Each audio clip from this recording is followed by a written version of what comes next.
Hello and welcome back to Ask Master with Aaliyah. I am your talk show host, Aaliyah Nuru, and we are here with Master Shri Akarshana. Namaste to all. Today, we are going to talk about something that is... Oh wow, so much suspense. What is it? something that is nicely enjoyed around the table, but... What are we talking about? but sometimes can get a bit much, whether it's around with family, whether it's enjoyed with friends when you go out, and during the holiday season it gets misused a lot. So we are talking about, drumroll, alcohol. Yeah. Alcohol. So I mean, people like to enjoy. It feels so distant already that it doesn't even come into my thought. Yeah, so people like to enjoy like a glass of wine here and there. Yeah. With like their pasta, but then the holiday season with their pasta. Pasta. A nice. I was thinking church and pasta. I was like, enjoying a glass of wine with the pasta. No, like a nice. I'm not saying pastas can't drink, but pasta. Oh, pasta. No, pasta like linguine, carbonara. Okay, Oh yeah. God, I'm getting hungry. Okay. Yeah, good old Savvy B with your Aaliyah. She's hungry. Okay. Yeah. But when it comes to spirituality and a lot of religions as well, alcohol is just completely a no-no. Like, just step away from the alcohol. Why is that?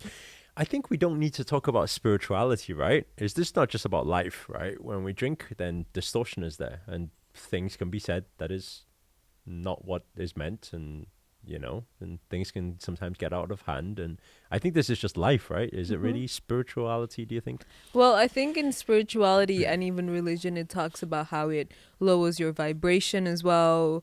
And So it's life. Spirituality also just life, yeah. I think that when you say we see it in religion a lot is because religion is set there to set some rules to try and keep people in place. And so Even if it's just a nice little white wine spritzer, like one glass or two glasses. So it depends for what practice. Or three, or can't, four, or so five. I can't be here to speak on behalf of every religion out there. I can only say the practices that we do. There's a lot of, and it's not restriction, because Master will never give a command to say you can't do this or you can't do that. So everything will be from the choice of the people, what they want to do and why they want to do it is important. So alcohol is very simple to us. Alcohol, even a sip, because it's known to distort the mind a little bit. And even with a little bit of distortion, actually, the way we are channeled to the universe gets distorted. I think even as let's say as a student of, I don't know, let's say a yoga practitioner or something, a yogini, actually, when they still drink a little bit of alcohol, it's not really going to change their life dramatically or anything. And because their responsibility is very different. That practitioner is probably just for the sake of, I don't know, they just practice yoga because it's good for health or something like that, and then that's why they do it. They're not looking to be so channelized and so connected to the divine. But on a master level, actually, we really can't. And the reason we can't is because Master will give command to disciples to how and what they should do, when they should do. And to give a command like that, it holds great responsibility. So I'll give you an example. Recently, there was one of our disciples who they're stuck in their job and they're not liking it, but it pays them a lot of money. They've been in there like 7-8 years now. Now, the command from me as Master was to say, quit your job and do this instead. Now, I couldn't live as a human being. I couldn't live with that type of responsibility. What happens if it doesn't work out for them, right? You're telling them to quit a job that's high paying and their whole family depends on it. But because I am certain my mind is not distorted, because I don't allow any substance. But alcohol is just one of them. There's a whole 7 of them, right? But I don't allow mine to be the source. In fact, it's my responsibility not to at all. So actually, even the sip of wine in that case is not okay. But this is extremist for the human being. So humans won't understand this. And I am no way encouraging anybody who's listening to this podcast or watching this show right now that they need to follow this. I'm just saying from my perspective, that's all I can speak from. That is the reason. So you mentioned that there's 7. Now, when people hear that, they would probably think Extremist, crazy. alcohol, coke, heroin, like those okay, are the okay. 7. Okay. But those are not the 7, because Uh-huh. we've already talked about this. Mhm. The 7 are daily things that people wouldn't even know Mhm. distort the Yeah, body. so some they'll know, some they won't know. So yes, so we can start off. Well, alcohol, as we've started the conversation, is one of them. Okay. The second thing we can actually, I'll categorize drugs and caffeine into one. So which classifies what you were saying before in terms of coke and heroin and all of that, and caffeine. Now, caffeine, even in coffee and tea, right, and even in decaf, there is still an element of caffeine in there. A lot of people think decaf means no caffeine. So, looking very upset right now. But the thing is, Aaliyah, this is what I'm saying, that you don't need to. Also, for majority of people who's listening to this, they don't need to, because it depends on what journey are you on, what are you trying to achieve. We're talking about an extremist to the point where you have that channel, that flow of energy where you see everything at all times without any distortion. Being able to look into anybody's eyes, be able to see past life, future life, be able to see everything. Before you even plan it, we can see the whole path ahead, destiny. That can't be distorted then. That needs perfect flow Clarity. and alignment. Yeah. So the second thing being the drugs and caffeine. The third thing, and I know some people will have opinions on this, but meat. Meat is energy. Everything is energy. And it's just when the process of dying, let's say, or being killed, holds the energy, and then that energy is stored, then we consume. So that is what we call positive or negative energy. Negative energy is consumed, then it becomes us. So meat is for that reason. Actually, the practice, and some people ask, are you vegan or are you vegetarian? Or what can you, or can I do fish? Or, all these different things. And some people say, well, I'm pescatarian because fish don't have feelings. It's very interesting concepts. But actually, the practice we're talking about here is the practice of compassion. So can we practice compassion? Because we're all on a point system. We talk about this quite frequently recently. And then we're all on a point system. So there's all what we call karmic value, right? Compassion, kindness, love value. So all of that is there with all meats, all living, in fact. And I know some people now will be watching and say, oh, well, you can't eat broccoli then because broccoli is also living, right? Which is actually, you're right. You're right, because all plants, everything has energy too. But it's different, actually. The way a broccoli is, imagine murdering a broccoli, right?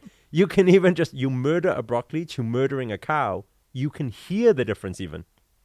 Do you get what I'm saying? So actually, the karmic value of everything is different, right? So I agree. I know people are going to say, well, spinach, what about this? Yeah, okay, you're right, right?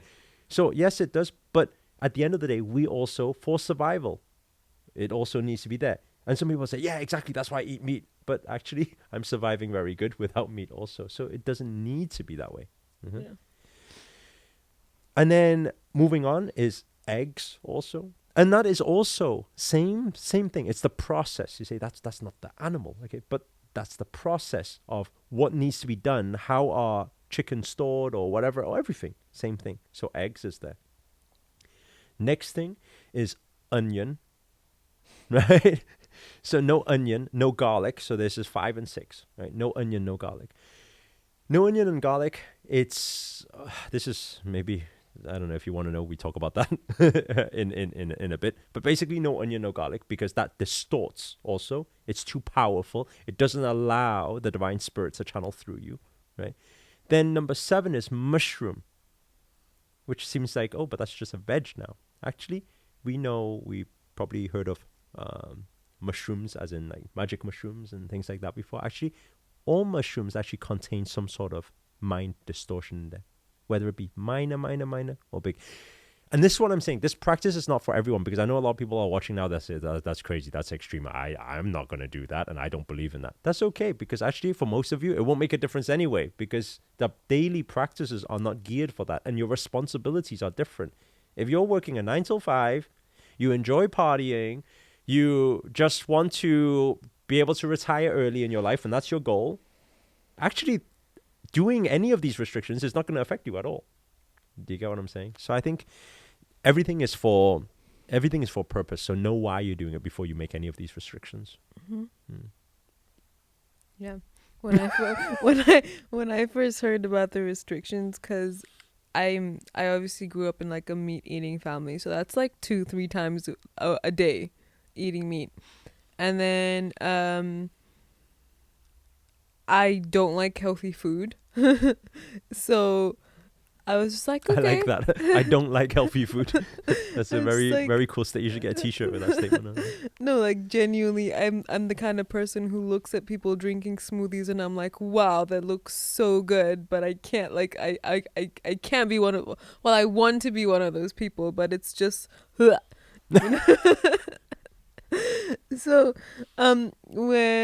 when like you're talking about like going vegan and stuff, I'm like, okay, there's a few things that I like. I like some vegetables. I like mushrooms. I like you like I like onion, you like rings. garlic. I cook with lots of garlic and ginger. Perfect. Mm. And then Ginger's okay. And yeah. then it was just like, oh no, you can't have any of that. I was like, okay. I'm just like, okay, at least I can make my food spicy. And I'm thinking this for a while. I'm just like, okay, I'm gonna power through this. I'm just gonna spice up all my food. And then at the breakfast table in Bali, Lim goes to Grandmaster, so what about spice? And Grandmaster's like, you can't eat spice either. And I was like, why? So yeah, that's my sad story of how I'm trying to do all these things. Like I said, it's not for everyone. You need to understand, hey, what is the goal first, because I think it was Jane at first when she this was over a year ago now. She's seen me eating vegetarian veg, and she said, you know what, I really want to do that as well, but I haven't been able to get myself to do it. I said, then you don't need to do it. And then she said, no, but I want to. I said, why? It seems right. So then actually after a month, she did it. She was vegetarian, So it was interesting because we, when I flew out to Taiwan, we had dinner together. And while we were having dinner, she was eating, I was having salad. I ordered salad. Then she see me order salad. Then obviously, I think through peer pressure, she orders salad. Then she's sitting there. She's eating the lettuce. She says, I don't know how you do this. It's like rabbit food. Yeah, that's exactly her word. She said, this is like rabbit food. Like, how do you do this, man?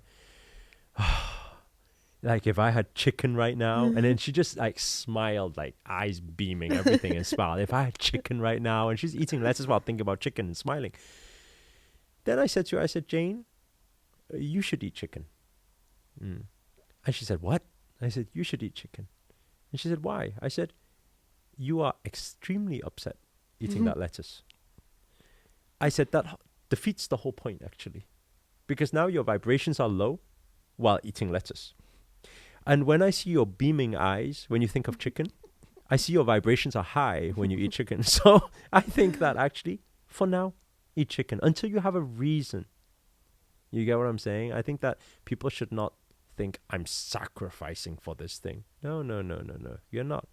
If you come to the consciousness and come to the understanding, you will know why you're doing it. Then actually none of it feels like sacrifice, because the value is huge. What you get out of it is huge. But those who have not tasted the value yet, then it's hard for them to commit in that way. Okay, so honestly speaking, Mm. you don't miss meat or anything at all. No, none of it. And the interest us, I say us Chinese. Let's say the Chinese. They're known to eat anything that moves. Yeah. Yeah. So in the past I tried everything before. You're talking about Yeah, I literally, can remember what you told me you tried. deer, crocodile, No, wait, the other one. pigeon, The other one. donkey's penis. Yes, donkey's That penis. was peer pressure though. That was like I was in a business meeting and they just said you gotta try it, you gotta try it, you gotta try it. And I was looking, I was thinking, really? But we seen the full thing before. That's the thing.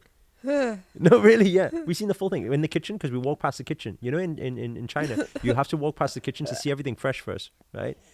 So you got this huge thing. And then it's just in one piece, and I look at it first. I'm thinking, am I looking? Is that really what it is? And then I asked, and he said, "Yeah, donkey's penis." I said, "Oh, okay." He said, "Yeah, we're gonna be having that." I said, "Oh no!" So I just laughed. You know, it's a business meeting. I need to respect. This is all Chinese, all about respect. So I just said, "Okay." So then when it got served up, it was in some like sort of, I don't know, spicy ginger onion sauce thing, and it was all cut up. It looked like a little bit like pepperoni. You should have said no onion. No, it looked a bit like pepperoni. What you put on pizza, because you could see the pipes. Okay, I don't think I want to get into this. So and then today I was looking at it and I said, "What's that?" I asked if it was pepperoni. Actually, they said no. That's the donkey's penis we've seen before. And I was like, "Oh, okay." They said, "Do you want to try?" I said, "No, I'm okay, thank you." Then the big boss comes along. We were doing steel export then. Big boss comes along and said, "Try it." And the Chinese is all about respect. So I'm like, "Oh, peer pressure." I put it in my mouth. And I don't know if you... That's abuse. Have you... Have you ever... It was to close the business deal, you know, or whatever it takes. So I would report that as harassment. you know? So I remember putting it in my mouth, and then it was like a... I didn't even taste it, actually. It just went straight down. I didn't chew it. I couldn't get myself to chew it. I just went straight down. Yeah. And anyway, that is off topic. Just for your information. Okay, I'm feeling kind of sick now just thinking about that. You know, actually, I used to eat sushi like that. Do you like sushi? I do not like sushi, no. Right. It's actually sashimi. So the raw, just the salmon by itself, right? When it first came popular here in UK, I was in like, I think 12, 13 or something like that. And then my friends were like, "Oh my God, sashimi is so good." And then they're eating this raw fish. And I was like, "Oh my God, how can you eat that?" Then they said, "Try it. Then I just put it in my mouth and I said, "Oh, what's this slimy thing?" Then I quickly swallow it.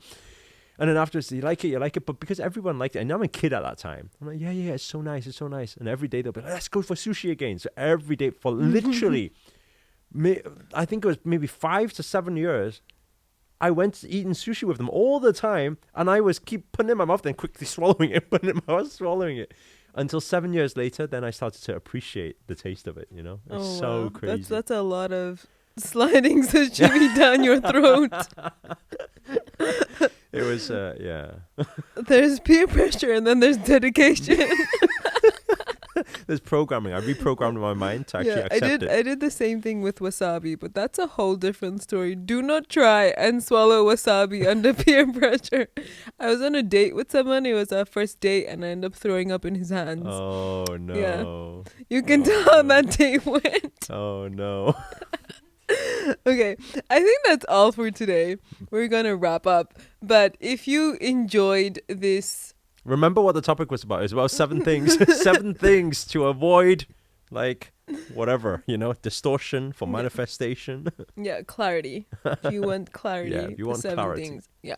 So if you enjoyed this episode, make sure to let us know below. Like this video, click the thumbs up button, and make sure to subscribe. That's all for today. Salam and namaste. Namaste to all.